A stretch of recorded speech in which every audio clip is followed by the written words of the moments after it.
ভোটের সময় যত এগিয়ে আসছে এবং যারা বিশ্বাস করছেন যে ভোট হবে, তাদের সকলেরই প্রশ্ন যে এই ভোটের ময়দানে আওয়ামী লীগ এবং তাদের যারা সহযোগী লোকজন রয়েছেন, প্রায় অর্ধেক ভোটার যাদের মনের মতো প্রার্থীদেরকে নির্বাচনের বাইরে রাখা হয়েছে, তারা আসলে কাকে ভোট দেবে? বিএনপিকে, এনসিপিকে নাকি জামাতকে? এটা হলো এক। 2 নম্বর হলো কেন তারা ভোট কেন্দ্রে যাবে? এখানে স্পষ্টতই আওয়ামী লীগের সভানেত্রী এবং দলের যারা নেতাকর্মী রয়েছেন শীর্ষ পর্যায়ের, তারা ইতিমধ্যে স্পষ্ট জানিয়ে দিয়েছেন যে আওয়ামী লীগকে যদি ভোটের বাইরে রাখা হয়, তাহলে এই ভোট নিয়ে আওয়ামী লীগের কোনো মাথা ব্যথা নেই এবং আওয়ামী লীগের যারা নেতাকর্মী রয়েছেন তারা কোনো অবস্থাতেই ভোট কেন্দ্রে যাবেন না ভোট দেওয়ার জন্য। তো এটা যদি হয় তাহলে একটা ভয়াবহ বিপর্যয়ের কারণ ঘটাবে। এর কারণ হলো যে আমাদের দেশে এখন যেভাবে নির্বাচন হয়েছে, গত কয়েকটি নির্বাচনে, সেখানে ভোট কেন্দ্রে ভোটারের যে উপস্থিতি, এটা একটা বিরাট সমস্যা। আওয়ামী লীগ একছত্রভাবে তাদের সকল রাষ্ট্রীয় ক্ষমতা তারা প্রয়োগ করার পরেও 10%, 15%, 20%, মানে এক একটা নির্বাচনী এলাকাতে এক এক রকম ঘটনা, এবং কোনো কোনো জায়গাতে এমনও হয়েছে যে শতকরা 5 ভাগ ভোটারও ভোট কেন্দ্রে উপস্থিত হয়নি বিগত 3টি নির্বাচনে। আবার কোনো কোনো কেন্দ্রে 70% ভোটার উপস্থিত হয়েছে, যেখানে আসলে শক্ত প্রতিদ্বন্দ্বী প্রার্থী ছিল এবং হাড্ডাহাড্ডি লড়াই হয়েছে। তো সেক্ষেত্রে সামনের যে নির্বাচন, এটিকে যদি প্রতিদ্বন্দ্বিতামূলকভাবে শো করা না যায় ভোটারদের কাছে, এখানে সেই 5%, 10%, 11%, 12% এরকমই হবে, এর বেশি হবে না। আর কিছু কিছু জায়গাতে হয়তো 80% হয়ে যেতে পারে, যেখানে আসলে ভোটের মাঠটা ইতিমধ্যে জমজমাট হয়ে পড়েছে। তো সমস্যাটা কোথায়?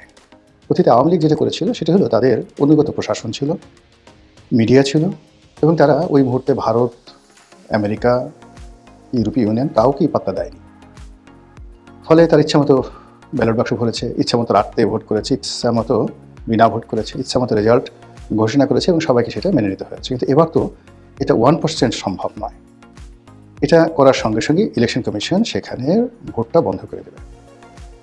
তাহলে ভোটারের উপস্থিতিটা যদি নিশ্চিত করতে হয়, সেক্ষেত্রে আওয়ামী লীগের ভোটারদেরকে আনতেই হবে মাঠে।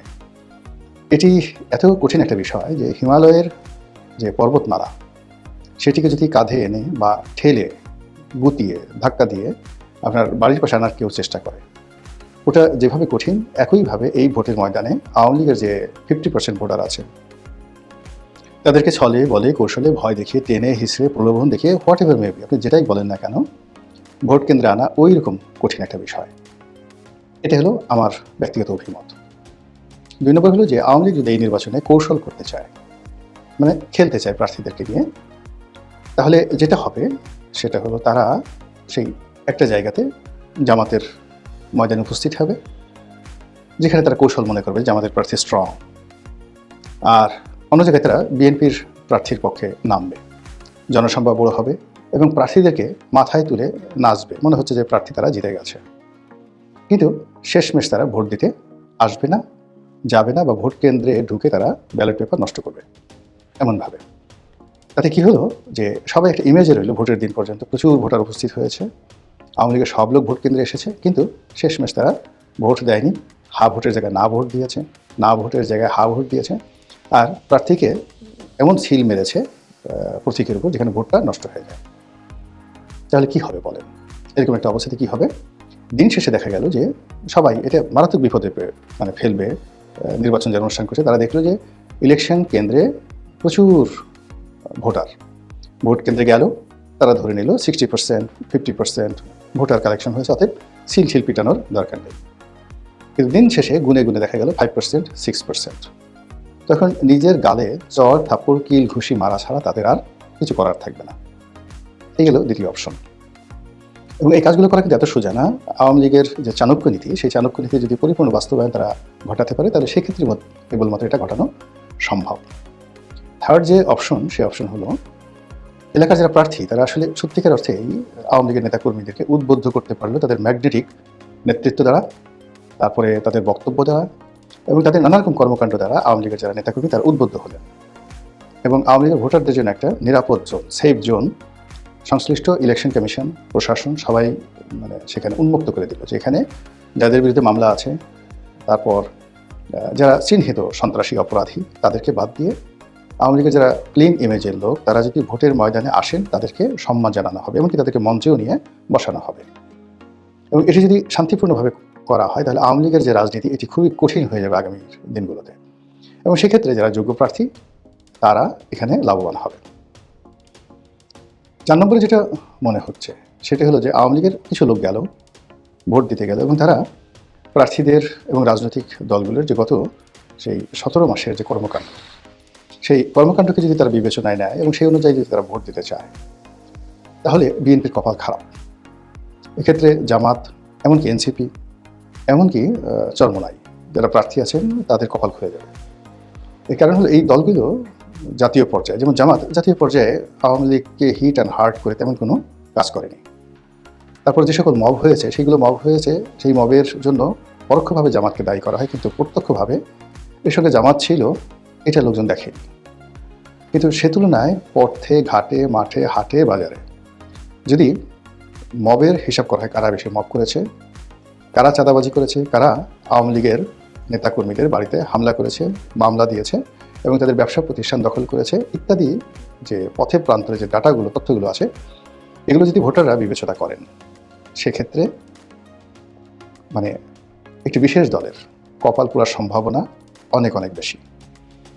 আবার অন্যদিকে মানুষের মন তো নরম হয়ে যায়। তো মানুষের মনকে নরম করার যে জামাতি কৌশল রয়েছে সেই কৌশল যদি তারা কাজে লাগায়, তারপরে ভালো ব্যবহার করে, তাদেরকে আশ্বাস দেয়, ভরসা দেয়, সেক্ষেত্রে আওয়ামী লীগের যারা ভোটার তারা যদি ভোট দিতে চান ভোটের ময়দানে রীতিমতো বিপ্লব হয়ে যাবে। এটাকে যারা ম্যাটিকুলাস ডিজাইন বলবেন বা অন্য কোনো কিছু বলবেন, এতে লাভ হবে না। মূল ব্যাপার হলো যে এই বাংলাদেশে আওয়ামী লীগের নেতাকর্মীদের বিরুদ্ধে যারা মামলা করেছেন, এই মামলার বাদী কারা, কয়জন আছে জামাতের লোক মামলা করেছেন, কয়জন বিএনপির লোক, কয়জন এনসিপির লোক, খুঁজে দেখেন, সে অনুযায়ী ফলাফল হবে।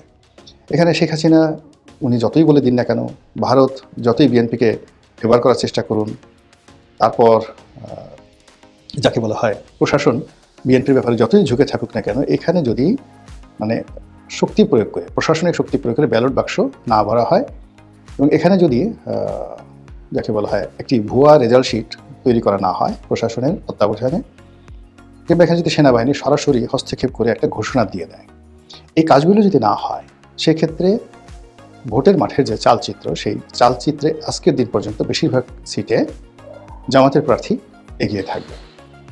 এবং বিভিন্ন এলাকাতে যারা ইসলামপন্থী রয়েছেন, যারা মহিলা ভোটার আছেন এবং যারা এই বছর তরুণ প্রজন্মের ভোটার হয়েছেন, তারা যে আসলে শেষ মুহূর্তে কি করবে এটা বলা যাচ্ছে না। তা আমরা আলোচনা শুরুতে আবার চলে আসি, যেটা বলছিলাম যে আওয়ামী লীগের ভোট মানে কোন দিকে যাবে বা আওয়ামী লীগের ভোটাররা কাকে ভোট দেবে। স্পষ্টতই বোঝা যাচ্ছে যে গত 17 মাসে বিভিন্ন এলাকাতে তারা যাদের দ্বারা জুলুমের শিকার হয়েছে, অত্যাচারিত হয়েছে, যে সকল চাঁদাবাজ চিহ্নিত সন্ত্রাসী তাদের বাড়িঘর লুটপাট করেছে এবং এলাকাতে দাপিয়ে বেড়াচ্ছে, তাদেরকে আওয়ামী লীগের লোকজন ভোট দেবে না। আওয়ামী লীগের লোকজন যদি জোর করে তাদেরকে আনা হয়, এমনকি বুথের মধ্যে ঢুকিয়ে দেওয়া হয়, সেক্ষেত্রেও ফলাফল খুব ভালো আসবে না, খুব খারাপ আসবে। আবার দ্বিতীয়ত যেটা আছে সেক্ষেত্রে হলো যে আওয়ামী লীগ এই মুহূর্তে কেন ভোট দেবে না। প্রথমত হলো দল মাঠে নেই, তাদের নেত্রী দেশের বাইরে, এবং এই প্রথমবারের মতো ব্যালট পেপারে নৌকা নেই। এটি যে কোনো আওয়ামী লীগের লোকজনের জন্য অবমাননাকর। ফলে তাদের যদি মানে পিত্তি থাকে, আমরা বলি না যে লাশ শরণ থাকে তোর পিত্তি নেই, তো পিত্ত থাকে বা পিত্তি থাকে, তাদের যদি ন্যূনতম চেতনাবোধ থাকে, মর্মবোধ থাকে, মানবিক বোধ থাকে, তাহলে এটাকে তারা একটা অপমান হিসেবে মনে করবে, এই জন্য তারা ভোট দেবে না। আবার উল্টোটা হতে পারে, কেন ভোট দেবে? এখানে 1 নম্বর হতে পারে যে তারা মনে করতে পারে যে আসলে আওয়ামী লীগ খারাপ করেছে, এই জায়গা থেকে তাদের বের হয়ে আসতে হবে, শেখ হাসিনা ভালো কাজ করেনি, এই বোধ যদি আওয়ামী লীগের নেতাকর্মীদের মধ্যে আসে তারা ভোট দিতে পারে। আরেকটা দিতে পারে, সেটা হলো যে যেভাবে অতীতের সংখ্যালঘু সম্প্রদায়দেরকে জিম্মি করে ভয় দেখিয়ে মানুষ ভোট আদায় করেছে, ঠিক এইবারও একই কায়দায় সেই ব্যবস্থা করা যেতে পারে, তাদেরকে ভয় দেখানো হতে পারে এবং সেইটা ভয় দেখিয়ে আসলে আওয়ামী লীগের যদি সেই নিজেদের ভোট 30%, অন্যান্য মিলিয়ে আরও 15%, 50% ভোটের একটা অংশ আনার চেষ্টা করা হতে পারে ভয় দেখে, কিন্তু এটা ভালো ফলাফল আনবে না। এটা হয়তো 2%, 3% লোকের জোরাজুরি করে আনা যেতে পারে, কিন্তু বদনাম ছড়িয়ে পড়বে, সিরিয়াস বদনাম ছড়িয়ে পড়বে। এবং আজকের দিন পর্যন্ত ভোটের যে মাঠ, সেই মাঠে জোরাজুরি করার কোনো স্কোপ নেই। এখানে নেতাকর্মীদের মধ্যে, প্রার্থীদের মধ্যে উত্তেজনা আছে, প্রতিযোগিতা আছে, কিন্তু ভোটারদেরকে ভয়ভীতি দেখানোর মতো অবস্থা বর্তমান প্রশাসনের আন্ডারে, সরকারের আন্ডারে এখনো পর্যন্ত আমরা সেটা দেখিনি। তো দেখা যাক ভোটের হাওয়া কোন দিকে যায়, ভোটাররা কোন দিকে যায়, কোন প্রার্থী কত ভোট পায়, আর আওয়ামী লীগ কাকে ভোট দেয়, আর নির্বাচনের দিন কী ফলাফল আসে।